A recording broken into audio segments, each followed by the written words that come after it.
All right, welcome to the first episode of A Gotham Knight via the Comic Binge channel, YouTube channel, or podcast. I'm not sure what you would call this. I guess it's mainly a YouTube channel, but whatever. Thank you so much for everyone who will be joining us tonight, or who will watch this later on. Either way, I am super appreciative. I'm trying to get better about saying slap the like button, hit the bell. Don't hit the bell, just but subscribe, like the video though. That'd really awesome. I really appreciate it. Help get my name out there. Apparently, to get in that sweet old algorithm of YouTube, right? But whatever, it doesn't matter. We're gonna have a great night. Today is a kind of a special episode just because it's the first of hopefully many episodes we'll be doing for Batman and whatnot. So anyway, I got some awesome friends with me, minus one I was anticipating to have on with us, but he'll be back eventually. But today I am joined by my good friends Chris and Ryan. Chris, how are you guys doing tonight? Good. Great. Man. Excellent. Great. Yeah. All We're right, going to talk a little bit of Batman. So, of course, little I'm bit in of a great Batman, mood. Yes, yeah, exactly. And I'm here with you, too. Let's Oh, leave you're that. Okay. I'm here very, with very Paul, sweet. here with Chris. We're here so with you. Yeah, we're here with you, man. You honor us. You're, What are you you're here talking with about? me on your show, but okay. Sure. No, whatever. Chris, as always, is like my co-host here. He's part of the regular shows. But Ryan from the Batman Book Club, the amazing podcast. Check it out if you haven't already. He's growing like he should be, and I'm being serious. I'm super awesome, super happy for you. Yeah. So if you're wondering what a Gotham Knight is, basically, if you haven't noticed, the Comic Binge has kind of sub shows for everything. There's like the Mega Chill stream where I just grab some people, we just hang out.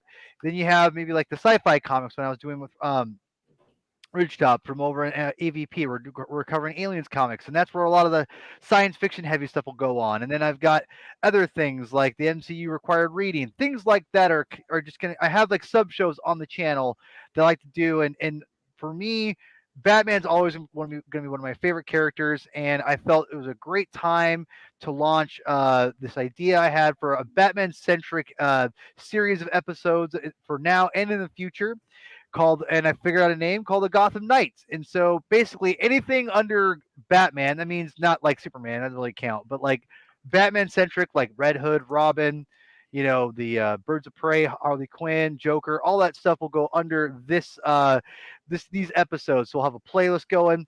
Today's like I've already put some other kind of Batman's tiered stuff with it for fun under that for YouTube here, but either way, today is the first inaugural episode of a Gotham Knight. And what I'll be doing for every week leading up to the Batman movie is having a new episode covering a the Batman centric kind of themed episodes. Today's the exception, but that's a whole different story. But anyway, I'm putting this the first episode of Gotham Knight, episode 1. Next week, we're going to be doing a 0 year. Yes, 0 year. Very, very exciting. Not just volume 4, volume 5 too. So we got a lot. I just read volume 4, which I'm very excited to talk about at some point.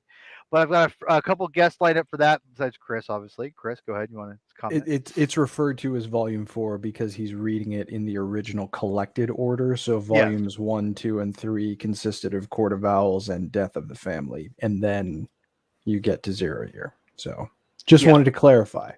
No, thank you. No, that's good. That's good. So You get a bunch of people just now be like, wait, what? There were 5 volumes of Well, Zero? it feels like, honestly, it feels like Sometimes 5 it felt volumes. like It felt like it. I mean, like, but that's all. Again, I won't get too much in that. But next week, I have my good friend Michael will be joining me, and also hopefully Ryan Haas next week will be joining me too. We got to figure that out. And Chris we'll go. We have to schedule things. But either way, we don't think that far ahead. we don't. typically. It's 'cause I don't want to. So today, we're going to talk about a comic series that I wasn't anticipating necessarily right away, and it's one of those things where there's a lot of controversies right now about. I say a lot of controversy in like this, and Chris, you already kind of brought it up on your Twitter, which I was really happy you did. But right now, the hot thing I think in comic books and mainstream comic books is probably to talk about Batman oversaturation, how he's carrying DC, and DC has way too many books about Batman, Batman this and Batman that, and obviously Batman sells. I get it, and the reason I bring all that up is because the series we're going to talk about today is kind of a part of that, and I there's probably truth to it, sure, but it's just crazy for me that you could get oversaturated with a character that like, and Chris, you summed it up perfectly. I'll let you kind of sum it up, but I just don't know how I agree with that completely, to be honest. So, Chris, tell people what you said today on Twitter, which I thought was beautifully put. So I please just explain. look. I didn't get to read the last issue of this until tonight, and it hit me just in a very raw place Yeah, because Batman stories at their best, there's nothing like them. You yeah, know, when someone understands the dynamics of the world, when someone understands the strengths of the supporting players, when someone realizes the strong ways in which the villains can affect things, while also looking ahead while looking backward at the same time, because this is a guy with extraordinarily rich publication history. Um, it doesn't matter if there's a oversaturation of Batman books if they're good. yeah, That's basically it. There's nothing like a solid Batman story, and we're gonna get into this one specifically a little bit right. more, which I'm very pleased about. But yeah, I mean, it's an understandable argument that some people are making, but as long as DC isn't just willy-nilly shooting stories out, particularly in like more prestigious formats, as Yeah, opposed to just the regular monthlies that have a really highly built-in audience. As long as the stories are good, I don't care. I'm a yeah, Batman fan, yeah, so maybe my tolerance is higher. In fact, it probably is. But yeah. if the stories are good, then I'm gonna go along for the ride. It's as Yeah, I simple think as that. that's beautifully said, and I think that talking about this, in fact, a Gotham Knight, in this next couple of weeks, we're gonna be covering two main series that just came out within. They're literally side by side together, and they came out just a few months ago, or they just finished up a few months ago. So I mean, I want to make it very clear that if it's good, like you said, it's good. You can't. It doesn't matter if there's 800 Batman books. If a good Batman book is good, it's good, and you got to talk about it because it's good, right? So I mean, there's a, is there oversaturation? Maybe, but at the same time, I think DC is hitting on something more, which I'll get into a little bit later. But Ryan, if you want to have any piece with this, I'll let you have your say, sir. If you want to talk about oversaturation of Batman, if you will. I understand the concern. Each month now since March of last year, um, Mr. Peter Vera has been on my podcast, and we do a monthly Oh Batman yeah. comic wrap up Mhm. where we go through most of the Batman comics that are released each month. And actually, just in November, we talked about, and there were a few Batman related books. So like Task Force Z Yeah. or the Joker book or something like that. It's got a relation Trent. to Peacekeeper or Yeah, yeah, something, yeah. Gotham. right? It's Yeah. it's related. It's related. But there was 30 books in November, and we felt pretty exhausted on that one of like, okay, this was a 30? lot. There was 30.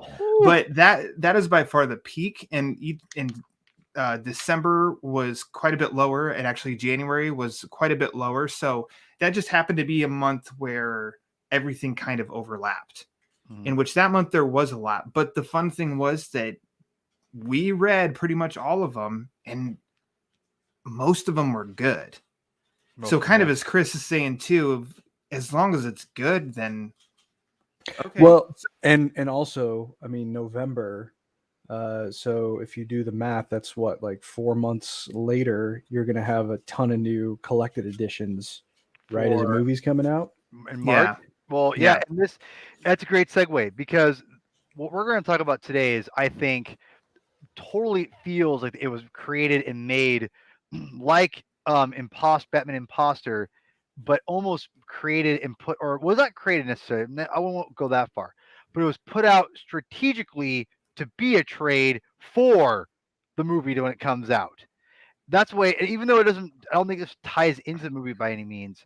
It was definitely made, I think, to have available for people to purchase, and because it's new. Go ahead, Ryan. And the first book of this one that we're about to talk about came out in November. Yeah, So it was one of our favorites of that month as well. And also Imposter did too, right? Imposter wrapped up in November, yeah. It started in November. It wrapped up just recently. Imposter wrapped up in November. Did it? Yeah. No, wait. Paul's behind. Oh, Paul. I'm so confused. Anyway, it doesn't matter. Either way, this came out. They were coming out right. It feels like this was coming out side by side. Okay, I'll have the pictures up here in a minute. December. I apologize. December. That's right. In your face, Ryan, bitch. My podcast has just been canceled. Yeah, you've been canceled now. No. So I was kind of new to the whole Batman like Black Label stuff, and this is what it is. And I'll post a picture here in a second. We're talking about Robin and Batman. I incorrectly called it Batman and Robin, but it's Robin and Batman. And this is written by Jeff Lemire, a writer who I love very, very much. I like him a lot. And the artist is Dustin Nguyen, or Dustin Nguyen. Excuse me. Yep, Nguyen. there you go. And this came out during, I was not anticipating this, and Jeff Lemire, I don't really stay as far as in touch as much as I should probably with, news and everything like that. So when I found out Jeff Lemire was writing a Black Label, again, the more, I would say, no, I don't want to say mature, but the more, I would say, just away from continuity, no restraints, just kind of, a little more freedom, I think, for creatively, it feels like, within reason. Was doing a Black Label, Batman and Robin book. I was like, that's interesting. And I heard actually you guys talk about it, I think, Ryan and other people too, about how much they enjoyed the story. And I wouldn't pick this up this off the chance. It's like, okay, I'll pick it up and see how it is. And it's Jeff Lemire. I mean, I'm gonna probably enjoy it somewhat, and it's whatever. We'll talk about it, but I ended up really liking this book a lot, and we'll talk about the series. But if I'm a Jeff Lemire fan, I like most of the stuff. So, I guess I'll start with you, Chris. You're the guest. What's your kind of familiarity? Can't talk with Jeff Lemire going into the series, and what is your kind of general impression with Jeff or with this series? Now that's wrapped up, kind of just in general. Well, Ryan's the guest, so I said Chris. Oh, sorry, Ryan. Yeah, I meant Ryan. Right, I'm sorry. Oh okay. boy. Right. Off the top of my head, I know the name of Jeff Lemire, and I know he's highly regarded, and he spits out good work. Yeah. I can't think of stuff of his that I've read. Somehow I've missed it. Sweet Tooth. So I haven't read it. Gideon Falls. Haven't read it. Have you read the new 52 Animal Man? Haven't read it. Right? Hold on. Have you read any Moon Knight comics? Nope. Damn. So that's what I mean. It's like I really consistently wonder, how have I not read this guy's work? Because I know that he's up here in the really medium. Good. Yeah. But a new Batman book is announced. I'm in, obviously. Dustin Nguyen, I have loved that guy's work ever since I think he started on, I want to say it was the Resurrection of Ra's al Ghul. Right after. What else has he done? He did like the very last like epilogue book or something. 840. Yeah, it was an epilogue, but it didn't have the banner on it. Okay. What else has he done? He's done Low Gotham. He's done Heart of Hush. Oh, that Heart of. Okay, I need to read that. That's one thing I have. Heart of Gotham Knight will have. Oh boy, Heart of Hush. Oh my God. Paul has a lot of Dini Detective left to read. Okay. And you're in for a treat, Paul. It was gifted me by one of my best friends here, Chris. So I'm very, very appreciative. He wants his friends well read. So I mean, when I'm always in, it's Robin and Batman. It's a cool premise because I've longed for, and then I'll shut up and let Chris talk. I've longed for a modern Dick Grayson as Robin story. I know that we have 30 years. 35 years worth of older stuff of Dick Grayson as Robin, but I'm I want a modern take now. And I mean, Dark Victory is one of my favorite Robin stories, but the story ends right when he's taking the oath. And I'm like, oh, that's awesome. I want the next chapter. I want to see him in his early days as Robin. So that's kind of what this book seemed like it was going to give us. And so that made me really, really excited because Dick Grayson's my favorite Robin. It's all just adding up, as this just seemed like something I need to get as soon as it's available, and then I wouldn't be disappointed. Really quick before Chris goes, my question to you is: I know it's early.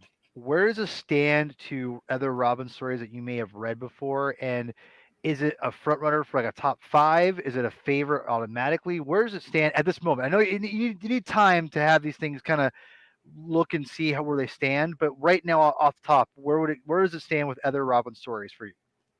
It would stand between probably the 5 and 10. Okay, that's good. That's pretty Yeah, impressive. I was not disappointed at all Okay. with any part of this book. Okay. And again, for people who are wondering how the binge does it, we try to keep things as spoiler free as we can. So if something slips up, let's it's going to happen. But I want people to read the comics. So just know that you can watch the whole thing. We're not going to spoil it. We're gonna talk about some themes and things like that. If you consider anything talk about the book that happens as spoiler, then I can't help you there. But we're going to try to keep it as spoiler free as possible.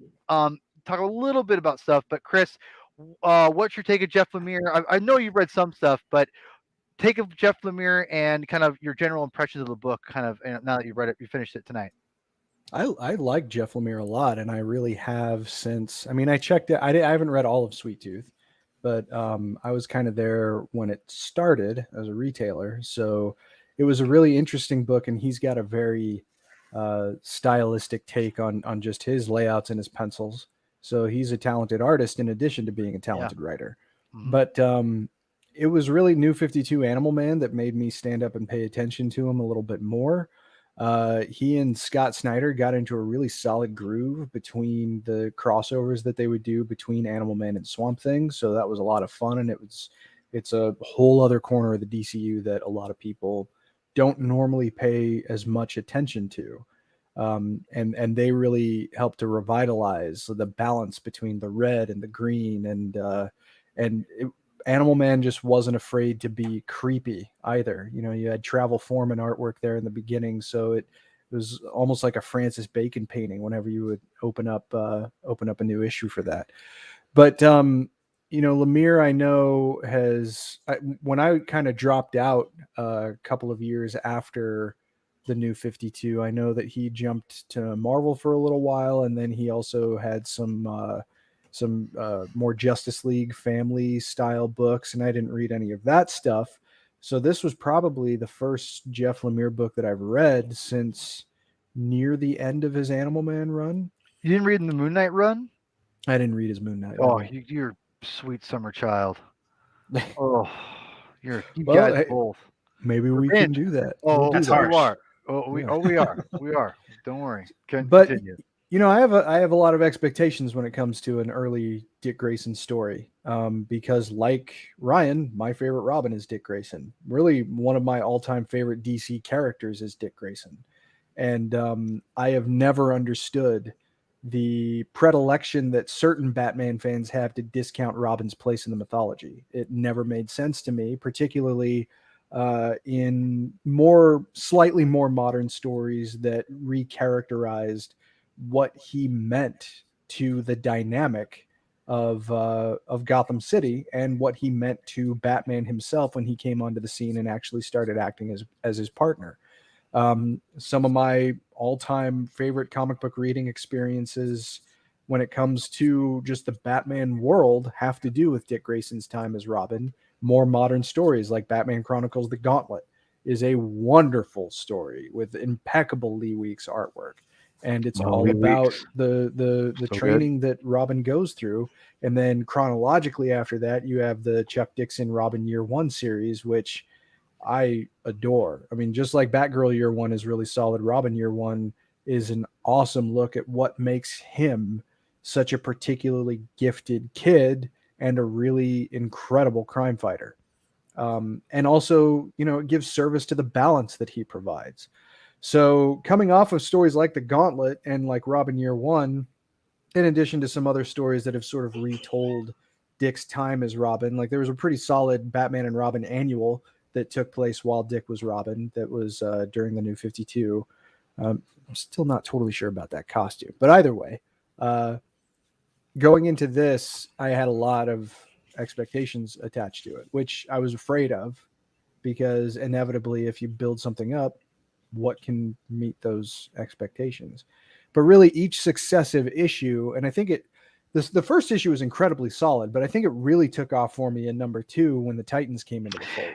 Yeah, yeah, we'll talk about that in a second. Yeah, And the idea of Dick having to find kind of another surrogate family, even though he's already been taken in by a family. It was just a decidedly grumpy guy at the head of that family.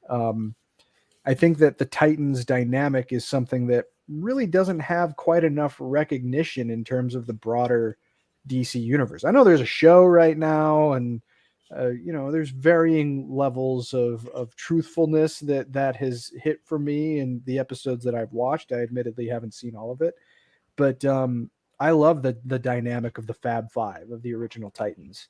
And it's not something that you see retold in modern stories very much. But then by the time you get to number 3, that is the issue that for me really encapsulates this as a definitive Dick Grayson Robin story. Because if there is any fundamental theme that you should attach to Dick Grayson as Robin, at least in my mind, it is the fact that he doesn't need to be Batman Jr. and he should not aspire to just be like his mentor, because he's not. Ultimately, by the time he becomes Nightwing, Dick Grayson is arguably, among the entirety of the Bat family, the most psychologically well-adjusted person who is active in the Bat family. He provides such a foundation for everybody to operate from. And I think that was really brilliantly encapsulated in Grant Morrison's run in particular, because Damian came from a very broken home and he needed a rock to attach to. And of course, it's going to be Dick Grayson. But how does that begin? Where does that start? How does a kid who has gone through such a debilitating loss at such a young age in such a shockingly violent way come to terms with that loss in a way that is healthy while he goes out and gets blood on his gloves every once in a while? It's a very tricky balance. And I think Lemire nailed it. Dick Grayson is supposed to be the counterbalancing light to the darkness of Bruce Wayne.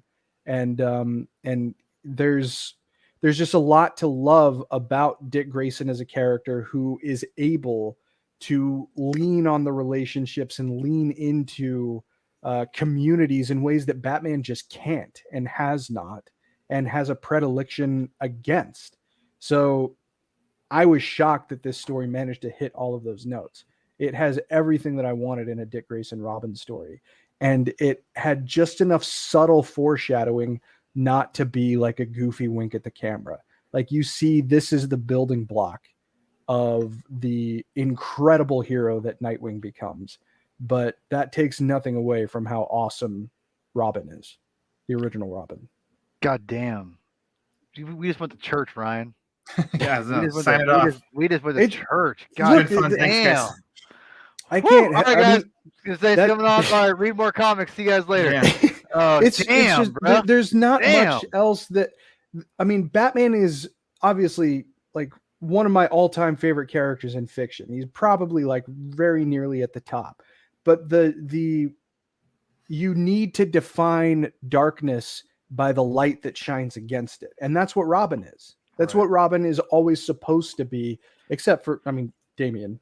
They reversed the Batman-Robin dynamic. That was what was so cool about that set of stories. But in this case, Robin is the guy that provides the definition to the shadow.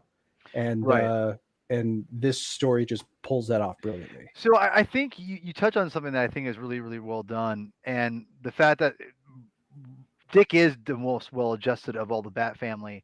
But I think one of the main things that I got out of this anyway, and again, I'm not sure. And there's a couple things I need to ask you, Bat experts. That I know my Batman, but I don't know as well as you guys do, obviously. So there's a couple things in here we'll touch on in a second. But and I'll let you go here in a second, Ryan, before I have my questions. But my thing is, when I was reading the story, and I always knew that Dick was at most well-adjusted, and why is that? I want to think that he had the example of Bruce and Alfred, and I think that Lemire really nails the differences between the both men, which they're obviously very different. That's obvious. But what I think is, I think that Alfred really helped shape Dick in a way where he didn't have to be like Bruce, where he'd be brooding all the time, because unlike Dick, Bruce Wayne didn't have someone that was over, next to him to be, look at and see the brooding side and say, I don't want to be like that, because and again, I only it's okay to brood. I mean, that's Batman's character. Bruce Wayne is a serious person. But Dick grew up around that, and like we all love most of us will love our parents. We don't always want to be like our parents, because it's just, you see that negative aspect of that character, even though that's what drives them a lot of times. You see that side and go, well, I don't want to be like that. I'll improve off that.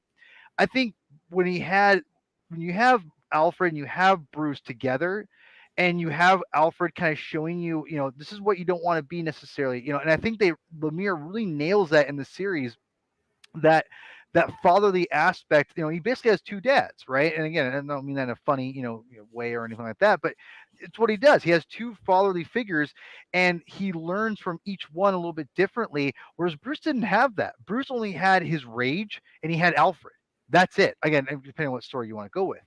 And I think that's what's so interesting about what Lemire does here. He really brings up that aspect of Alfred, and really shows, and Alfred shows Dick why it's not good to be like that, and why you need to have that light and embrace that side of yourself, and don't feel like you have to measure up to Bruce's, darkness.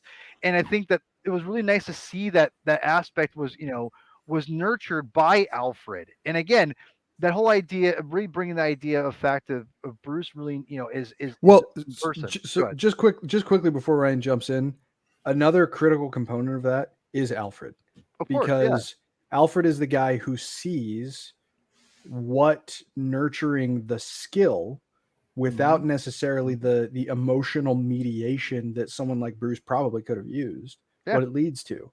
And early on in Batman's career, a lot of the stories are defined by his anger and his rage, and the fact right, that he doesn't have those mediating influences really until he brings Gordon into the fold far more.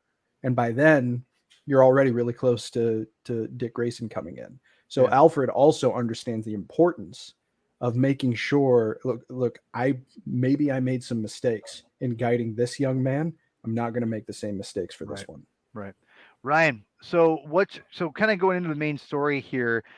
Give me some story beats that you, or not story beats, but kind of going off what Chris said, but what's your take on just um the way they brought this different Robin, or this iteration of Robin explaining things.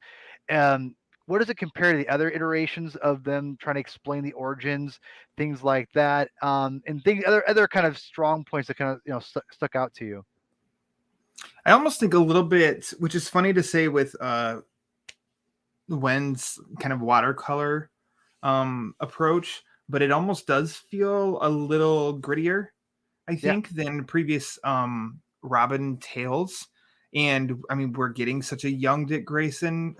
Uh, my favorite, like Dick Grayson Robin, is from the animated series, but that's Dick Grayson college student. This is Dick Grayson the teenager can I just or jump the in real quick? 12-year-old. Yeah. I never thought that was a different iteration. Does that make sense? Like, because it How felt. about Dick Grayson, college student? Yeah. Screw Oh God. you. Oh God. No, but Ryan, and I'm not to like derail what you're saying there, but for a minute, I always really thought that was a really faithful adaptation of Robin. Like, I Sure. mean, it's different, right? But I never really felt that it was that different. And maybe that's not what you're saying either. But Well, I just mean it as far as you take the animated series and that Robin fighting. I mean, that's okay, that's a that's college fair. student fighting, Yeah. whereas this one is a much smaller in stature. Okay. All right. Yeah, that's a He's good point. Okay. 12 years old, I think, roughly. That's 13. different Yeah. watching him trying to enter the fold with Batman. And you get that mindset. I mean, we open up with a fight that he's in, and Batman's kind of standing back, and Batman's correcting him on stuff that uh, aggressively, correcting him and teaching him and stuff. And I think, to say what you guys have already said, though, I think almost like a key component here is Alfred, because I mean, Lemire's really kind of zoning in on Alfred, because Alfred's there before and after Dick suits up as Robin. He sees the before and the after. He's not there out there, but I mean, he's seen the effects, the stress on Dick's part, and then he witnesses. I think the key, and I won't give spoilers, but I mean, the key of this whole story is that kind of twist in book 2, and then almost, as you could say, maybe the payoff in book 3. I think that, to me, that just completes the story of like, damn, this was such a good journey. This shows that we may have had our reservations in this version of Batman and Bruce Wayne and how he's teaching Dick, and then we get the payoff where it feels like this makes sense. In the end, this kind of comes together between those two how you kind of wanted it to. And yeah, and I think with that book too, and we are Alfred in book 2 of that in the Batcave when we hear and witness the exchange after what just went on, and Alfred witnesses this, and he's very against what just happened, questioning Bruce. And I think that because I saw a lot of chatter online with it too, of a lot of people I don't think they liked that. They were with Alfred on this one. I'm like, I don't know that I like this version of Bruce Wayne, this version of Batman. He might be too aggressive. He might be irresponsibly teaching Dick. Like, I don't know that I like this, but then that's great because that's what helps pay off in the final book too. Yeah, I think. Yeah. No, and I think that's a great point because this Batman, it feels like he's overcompensating. And I say overcompensating in the fact that he's being not even overcompensating. He's over the top with him, even more so than he would be, because he's trying to protect him, specifically. And it's weird because I think it's very telling that Lemire, and maybe this was the pitch that they came to him with the pitch. I don't know, but it's very interesting to me that they kept him that young age, like you said, Ryan. That the more natural, I think, mainstream way to get Robin to make sense is to put him in that 18-year-old. Again, I understand you don't put a child at danger, but with this, it definitely, you got the sense of where I felt anyway that Lemire I think he did a decent job of connecting Bruce with Dick, and Bruce giving Dick what he thought he needed and what he related to and why he's letting him do what he needs to do. And actually conveyed it, within reason, of course, with this, with the high idea of disbelief a little bit, giving it, benefit of the doubt. I definitely bought into it a lot more, and I'm with you. The fact that they give us Dick at such a young age, it really has I think a really distinct payoff in that third issue, where you see a lot of those things that Bruce is is getting mad about, or he's pushing him for, and and even Bruce is conflicted. I think that's the thing I like about this mostly, is that Bruce is kind of back and forth, because one minute he's like, you're not ready, and the next minute he's like, let's get ready. And he's always trying to help him, because Bruce really wants to give him what he wants, meaning what Dick wants, but also what he wants. He wants that partner. He wants that someone out there watching his back and field. And honestly, this is where I think Lemire kind of undertones it a little bit. I think Bruce needs that someone out there to validate himself, to like, you are doing a good job, Bruce, as a father figure, because that's something that they bring up in the second issue that I frankly was a little surprised about and thought was really interesting. Or maybe I'm not sure if it's second or third. Again, I'm not going to go too deep into it. I want people to kind of discover it for themselves. But they established that maybe Bruce isn't a good ward for or a good someone to have a ward, and gave obvious reasons why. And again, I don't know Bat family or Bat people if I'm wrong on this or not, but it feels like that's maybe the first time they bring up like someone from the outside is questioning Bruce Wayne's ability to be a father figure. And I'm like, damn, okay, like I can get behind this. I think Jeff Lemire touched on a really interesting story aspect that we haven't really thought about. Am I wrong on this? Has that not been addressed yet in the comics? Well, I think one of the things that is critical to understanding the way that Bruce approaches mentoring Dick and serving as his primary guardian is that he understands a kinship. There's a kinship that he feels where he recognizes This is someone who also has a high level of skill. This is someone who can really do a lot of good if he's devoted to this mission of mine. And I recognize what my limitations were at that age. So I'm just going to hold him to my standards. And it's really Alfred who comes in and says, this is a child. And as someone who grew up for a long stretch of his life without a father, you should recognize your important role in not just guiding him and training him as a soldier, but in also bringing him into your family as a son. And there's that really great exchange in the first issue when like right at the beginning when Dick comes back before he even had the Robin costume, and Alfred is trying to relay to him, look, he's a kid and he needs someone to be more than just someone. He needs someone who's more than a drill sergeant. He needs someone who's more than just trying to forge a new soldier in this war. And Batman's attitude is, I understand his limitations. They were very nearly mine. I didn't have a safety net when I was a kid and I was developing my skills and becoming the man that I was going to be. Why does he need that? And it's really Alfred who's trying to show him exactly what more Dick needs.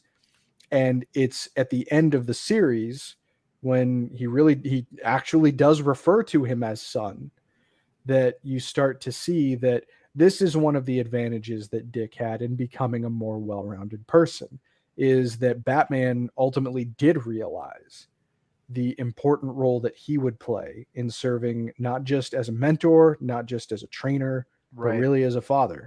Yeah. And so it's just as much of a maturation for Bruce Wayne in accepting a larger sense of responsibility over a young person as it is for Dick Grayson to come into his own. I'm going to let Ryan, I'm going to throw it back to you in a second, but I want to add one thing. One of the things I think is really interesting that, and again, maybe I'm wrong on this, but, and it gets better over the years, but let's be real. When Batman was being written for many, many years is the ideas of what a man is in the world has changed vastly. And how many times or how many years that he's been written, right? I mean, it was not acceptable for a man to show his feelings, for my dad's age, my dad's generation, and even generations afterwards. I mean, even now it's still like taboo, but it's gotten better obviously over the last, I'd say, 20 years. But for the generations before, that's weakness, right? You can't show emotion and Batman or even sadness or whatnot. And I think, what's interesting that Amir kind of touches on, I think that this is an untapped part of Batman. Again, maybe I'm wrong, but I think more stories showing Batman's difficulty. I mean, obviously we see Batman having difficulty connecting emotionally, but when you have to connect to emotionally to like your kid and someone like someone like his ward, like Dick, that's a hard thing to do, and to acknowledge that, which they definitely bring touch on and talk about a little bit in that third issue, which is a beautiful moment for me. I got to say that that's an untapped part of Batman, and I'll throw it to you, Ryan. Is that, again, am I off base on that? Is that something they've definitely? Would you agree that Batman's, I think, emotional, or as far as showing his emotions has gotten better because the times have gotten better of doing that? And is that something that the comics have done recently, or in the last couple of years? I don't think that you're off base. I can't think of anything offhand that would disprove what you just claimed.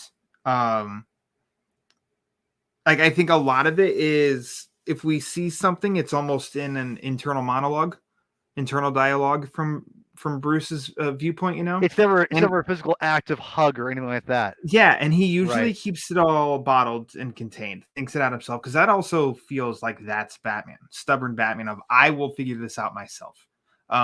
But what stands out in my head, and how I agree with you, and I feel like this is a little bit of an untapped resource here, is their conversation in Hush between Bruce and Dick in the Batmobile. And I can't remember verbatim what the line is, but Chris, you probably know already exactly. You guys know what exactly. I know, yeah. Where he says, it's almost like internally, Bruce is saying, like, Dick will always like speak to me in a different way because he has earned that right. But Yes. Yeah. externally to Dick, it's a great like kind of giving tough love, giving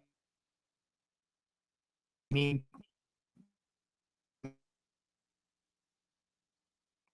Uh-oh. I love you like a son. They just kind of know. So by doing that, like you said with the book 3 here, that does feel new. I can't think of something right offhand.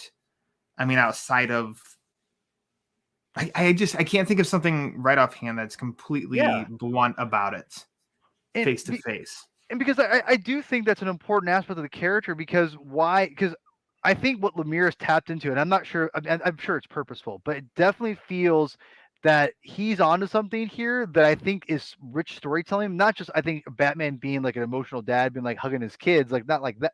That's important. Don't get me wrong, but I think also the fact of him growing as a father, like that more than anything, like him growing and understanding, like oh, Dick's not. I can't treat Dick the same way and seeing that brought up instead of just like knowing it happened and seeing it kind of like in a different way, like in the animated series, there's all that mutual respect kind of a thing. But actually see Dick Grayson and Bruce Wayne grow together as a family and see more of that in real time, and opposed to like you're my sidekick. Let's go out and fight crime and go on these zany adventures and fight mummies and stuff like back in the 50s and 60s or whatever.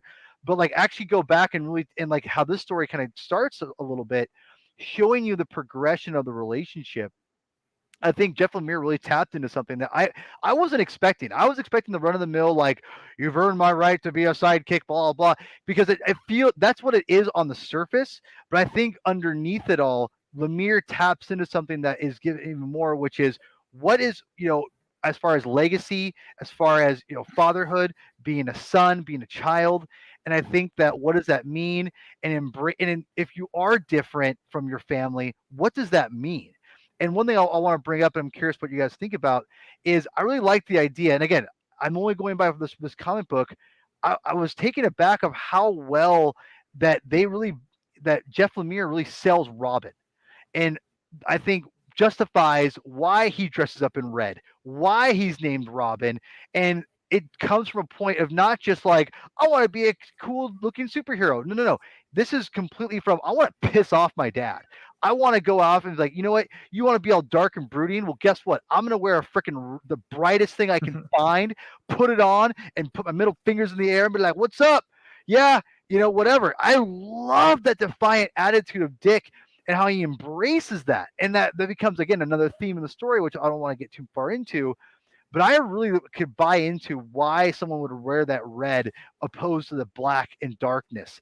And I think that, and again, part of that's his family heritage and everything, but it also is that whole idea of defiance of from the other parent, which I thought was really fascinating. Again, am I wrong, guys? Either one could go. Is that something that Jeff Lemire has brought into, or has that already been established as like that he did that purposely to go anti Batman Bruce Wayne? It was a new idea to me. Oh, that's saying something. Oh wow. Exactly. No, I mean serious. That's crazy. Okay. I mean, Ryan? I thought that it was an apt way to do it because there have been a lot of modern ways that people have tried to justify the choice that is made in the development of the Robin identity. You know, Frank Miller tried it in All Star to varying degrees of success. But I think that's a little different because I think that series particularly is supposed to be, and I've watched some videos on it. There's actually some pretty decent videos on it. I think Comic Tropes, they did a pretty good job of explaining that series.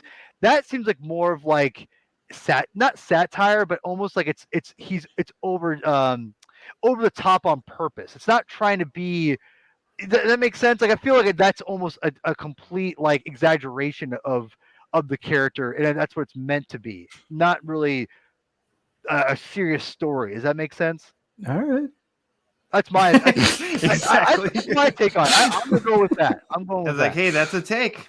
Yeah, I mean, it's a thing. But just in terms of this story, I mean, you do occasionally see flashes of Dick's rebellious attitude. I think there was a really cool example of how he decided to rebel against Bruce in year one, and Robin year one, I mean. But in terms of the actual formulation of the identity being an act of rebellion in and of itself, I think that's an innovation made here, at least as far as I know. It's very possible that that was explored somewhere else that I'm not aware of, but I had never seen it before.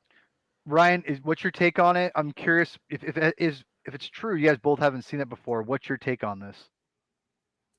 And like, do I like it? Yeah, what's your take, Oh man? yeah. Break it down. Yeah, I don't need it. I think I like it a lot because it is used minimally to the best effect. So It's not. I don't Yeah, need it yeah. present throughout the entire book of Right. they get back and they hug and then they go skipping up the steps to Wayne Manor and talk about, you know, like, oh, gee Willikers, that was great, wasn't it? Yeah, good job, son. You know, sort of Yeah. stuff. I kind of like, as you just put up, was a Custer X, his comment there of, I prefer a Batman who is distanced or at least seems that way, but his actions show otherwise. I think I really like that too. So as I brought up the Hush comment, you can see through the actions and the, you know, the word balloons themselves is one way, but internally, you know, he's a little more honest and upfront with what's really going on. And I think I prefer that too. But in this case, the very present payoff, I'll just keep saying it because I don't want to spoil it, in the third book, that worked really well because we hadn't seen it up to that point. Yeah. Like, I don't need that in book 1, book 2, book 3, because then it does just get like, okay, we're seeing this, it's becoming a pattern. It doesn't need to be overused. So I think when used effectively, as in here, then yeah, I'm with it as long as it gives me the feels. Well, and you know, this I have to say, in the Black Label has been what predominantly 3 issues. A lot of the stuff has. Yeah, 3 or 4. Yeah, I gotta say, I've been really impressed, and I thought it was interesting because the first and third issues feel like they're together, and the second issue feels like it's almost like, and this is not a slight. This is not a slight at all. It feels like it was kind of like, oh, let's just add another story in here, right between it, like again, like, oh, let's add another one. That's what it feels like. Now, I'm gonna tell you, my favorite issue is issue 2. I think it's phenomenal. It is, I think, for a comic that is not predominantly just pow action like nonstop, like, you know, 5-6 panels of just punching and whatever. This is a comic book that is so entertaining, and I think the storytelling is so good from top to bottom, from the writing to the dialogue to the, you know, the story, the structure, the art, the coloring, everything. Everything about that one issue 2 is so entertaining and so fun. And there is one page, and again, I'm not going to post it.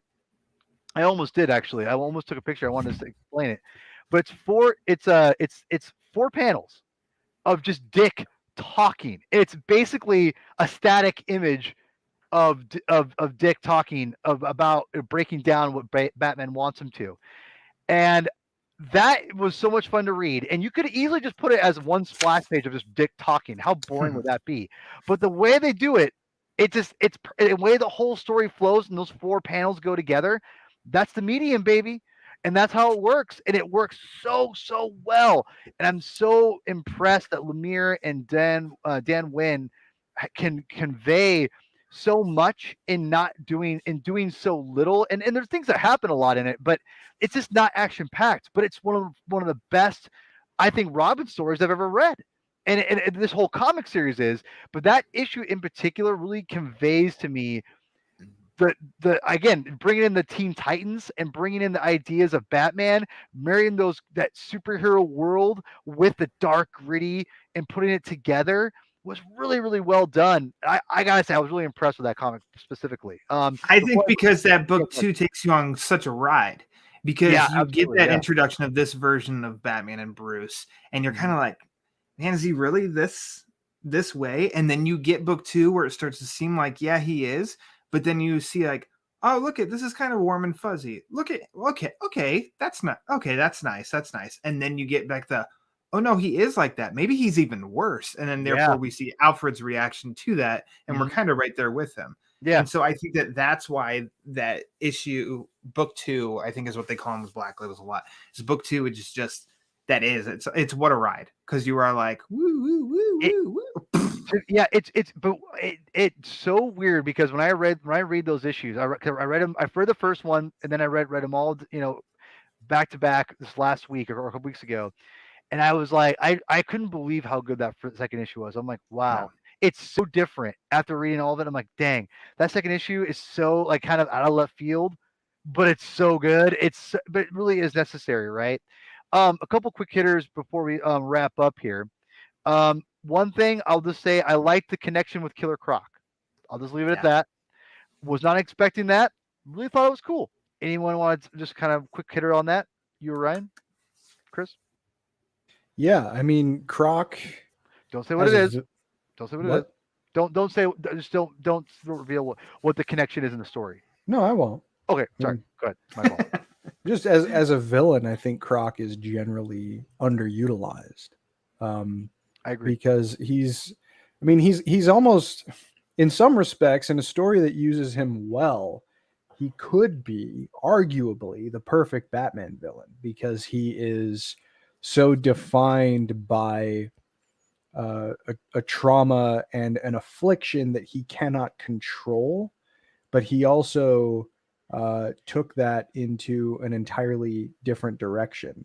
Yeah. I mean, he, in some respects, is a reflection of Batman. Obviously, Croc had to endure far more uh, discomfort and probably bullying in comparison to someone like Bruce Wayne, but he's kind of an extreme example of what happens when someone is afflicted with something and they choose how to respond to the world, and they choose how to try and make things make sense.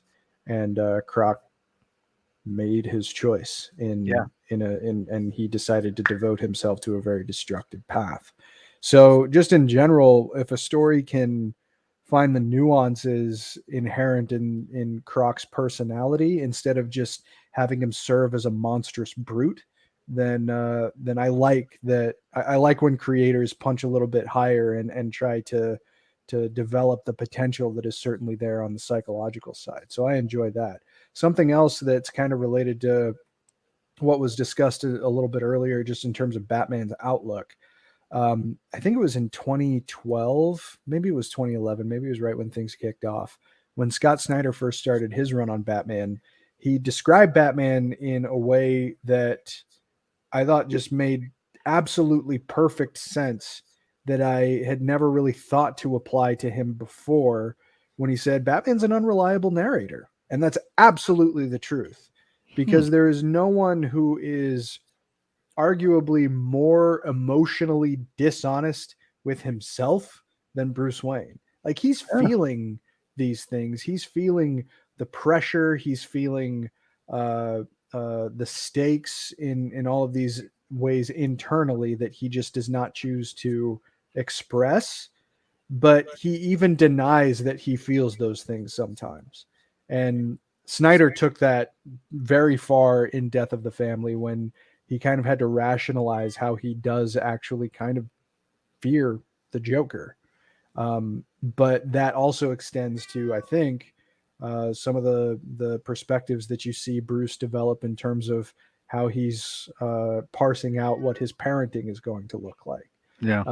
Because he just looks at Dick's potential without necessarily understanding there's more responsibility that comes with parenting, and eventually figures it out. But yeah. But and again, great point, because I feel like this comic is much Bruce finally realizing what having a child is like and what the responsibility means. Yeah, well, and you had mentioned the evolving standards of masculinity over the past several decades, right? And it's hard to find a more masculine character than Batman. No, seriously, straight up. But really, I think that even in terms of the long-standing perspective of what masculinity is, you had really solid creators as far back as the 70s who were challenging notions of masculinity at the time and using Batman to do it. Sure. So Batman has kind of always been at the forefront of questioning what it is to be a man. Like, how do you value that kind of masculinity? And it's something that I've always, especially as I got older, really appreciated about the best storytellers making use of Batman. I mean, you in the 60s and 70s, you could find those brutish, punch fest stories for Batman. And those are fun. Those are Yeah, fun. but I mean, when you have Denny O'Neil, who is morphing the psychological underpinnings of every single part of Batman in a way that feels truthful and expansive, a story that descends from those kinds of questionings of what is masculinity, you see that in this story because Bruce has to try and impart what strength actually looks like to someone like Dick Grayson. So yeah, it's right at the forefront. Right on. Well, as we're wrapping up here, because again, my new standard for this year is under an hour, so we're right there. This has been great. We all know we could go for hours and hours and hours, but I want to be respectful of people's times, and I want people to like not be intimidated by 3-hour podcasts all the time. But those will come eventually at one point too. But really quickly, Ryan, you'll have the kind of the last word on everything.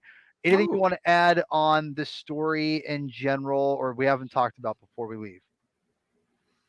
Oh my gosh. That's a lot. That's a lot on you. It's a lot on you.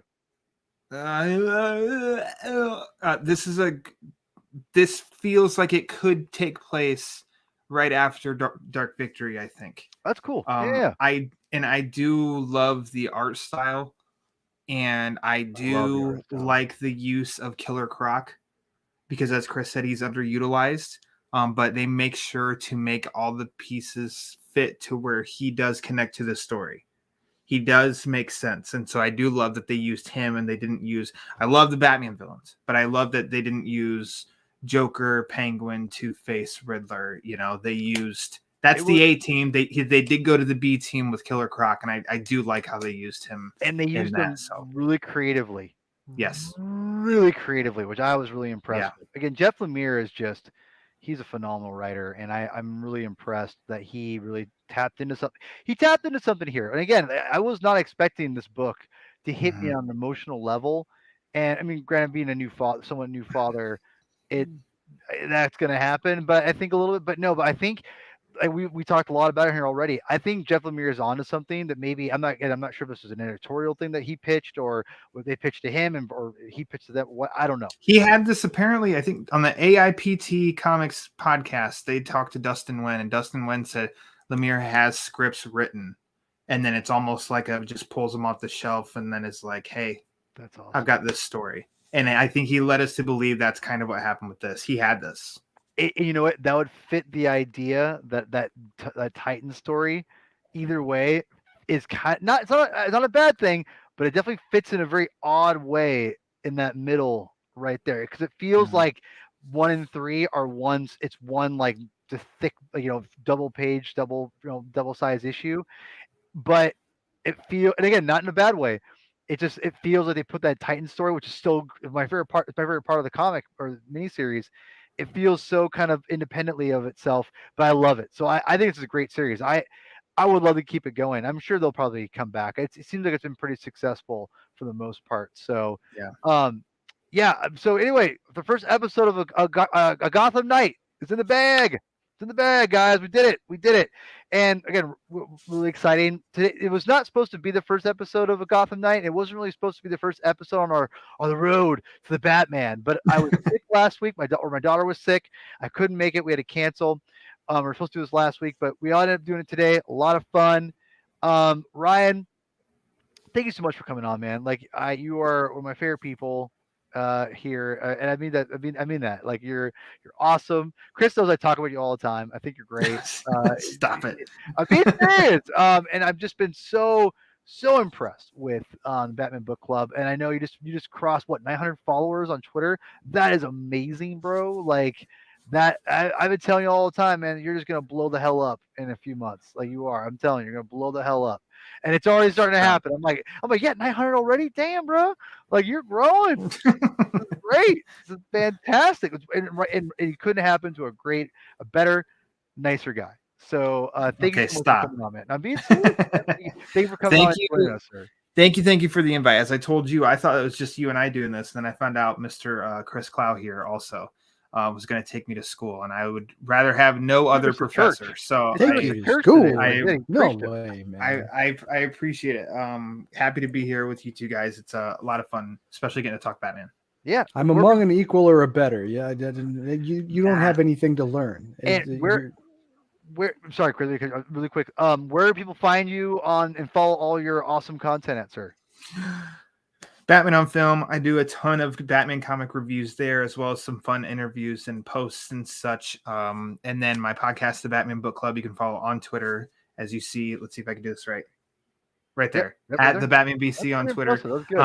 Batman Book Club, wherever you listen to podcasts, you can find it. The most recent episode wrapped up Batman comics in January with Mr. Peter Vera. Episode before that was with The Long Halloween Parts 1 and 2 screenwriter Tim Sheridan, awesome guy. We talked some awesome comics with him too. And yeah, there's a good back issue there's 91 episodes, so there's a lot. Paul has been on here a few times. Did the first From Page to Screen about Under the Red Hood on the YouTube channel. More of those are coming this year. And Chris Clow, I hope to have on sometime this year as well. Because I just know he would pick a very kind of a deep poll, I feel. And I love the deep polls. And really quick before I throw it to you, Chris, one of the things I love about your show, and because again, I haven't listened to every episode, but that's the beauty of your show, is that I don't have to listen to them right when they come out, because I can read a comic and then go back and listen to your show. And I have, and now I'll always be there for you. Yeah, and I have, and honestly, like legitimately, when I know when I watch the Batman, I'm gonna be like just on a Batman high, and I'm gonna want to like go through and deep dive everything. So I'm gonna have your podcast, which I've done before already. I've already done that before, other Batman stories that you guys have covered. So just know, like, if you're out there looking for a show to like get you excited for Batman, well, yeah, go check out Batman Book Club, because you're gonna have a plethora of stuff, like the main hits, the little hits, the all kinds of stuff. It's super exciting. So, thank you, sir. Yeah. So go check his stuff out, Mr. Clow. That's your name. Again, your name is Mr. Clow. Nice pull. Yeah. That was from Darth Chocolate. That was, yes, it was inspiration. Yeah. It was very smart. You can find me right there on Twitter if you want. And I think I mentioned last time we're getting ready to come back with Discovery Debrief. They just released the new key art for Star Trek Strange New Worlds, which is probably my most anticipated show for all time. No, not quite that high, but I mean, I never thought that we'd have another series that takes place on this guy here. So the fact that we're getting the Enterprise back is something that I'm very excited about. The original Enterprise, by the way, too. So check us out there, Discovery Debrief. And then I think I mentioned before as well that I'm developing a new episode of Comics on Consoles, my comic book video game podcast, or maybe video show. I don't know. Paul, maybe you and I have to... you just have to say it and we'll do it. And you know that. So yeah. It's going to be, I mean, and I know hopefully this year you're thinking about doing a certain deep dive and stuff. And I'm hoping that's still going to happen at some point. I hope so. I hope Good. So. You got someone on here you could ask. I'm just saying he might be the person to go ask, actually. I mean, look, it's there is still work being done. So I'm just looking for the right dance partner. That's what I'm looking for. Right partner. All right, everyone. Well, thank you so much for watching this video all the way through. If you have, thank you very much. Like, subscribe to the channel.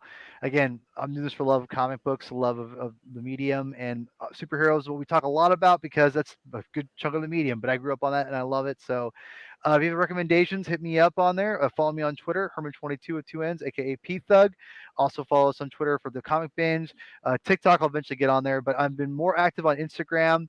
Been having a lot of fun with that. So yeah, check us out there. And we have more Batman episodes coming up next week. Got a new Star Wars show also premiering this month. Very, very excited about that.